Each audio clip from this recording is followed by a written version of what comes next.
My child, do not let greed rule your heart as it rules much of the world, for greed is never satisfied. The greedy man gains silver and desires gold.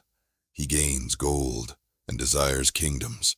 He gains kingdoms and still is not satisfied. Like a fire fed with wood, his appetite only grows stronger, yet he is never filled. Therefore guard your heart against such things.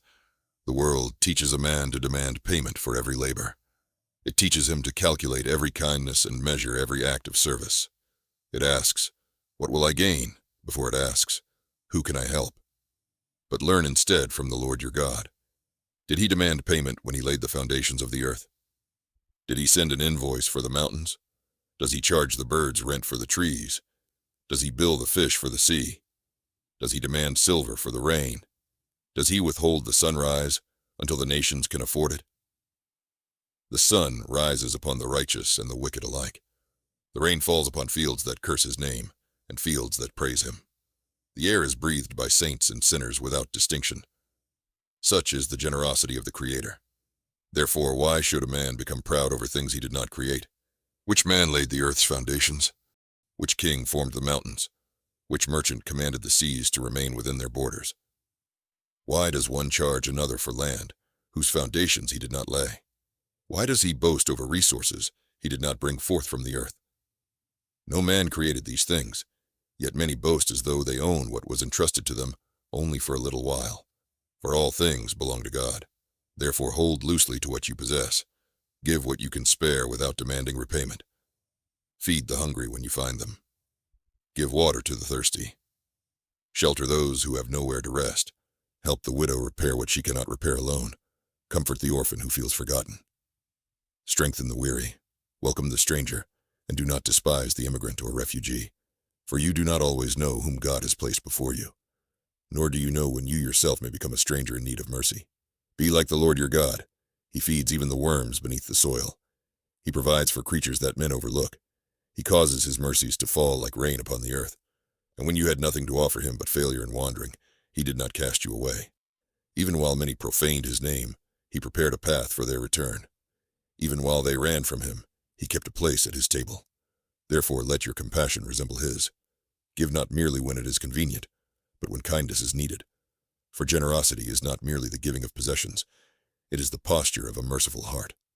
The world believes payment is the reward for good works, but I tell you there is a greater reward. The grateful smile of the hungry, the relief of the burdened, the joy of the restored. These are riches no thief can steal. The compassionate heart receives a reward that cannot be purchased. The generous soul discovers a peace that greed can never obtain. For when your eyes are fixed upon money, you will never have enough. But when your eyes are fixed upon serving others, you will discover riches everywhere. For money is a fragile thing. A fire may consume it. A nation may devalue it. A thief may take it. Death will certainly separate you from it. But a deed performed in love cannot be destroyed. A kindness offered in secret is remembered in heaven. A cup of water given to one in need is recorded before God. A burden carried for another is rewarded. A life touched by mercy echoes into eternity. Therefore become rich in deeds that endure. Store up treasures that neither rust nor flame can destroy. Fill the vaults of heaven with acts of compassion. Store up mercy. Store up generosity. Let your vault in heaven overflow, while your hands remain open upon the earth. For there shall come a day when gold has no value. There shall come a day when currencies cease their counting. There shall come a day when every earthly account is closed, and on that day, the only wealth that remains shall be the treasure you stored in heaven. Let your generosity overflow until the poor bless God because of you.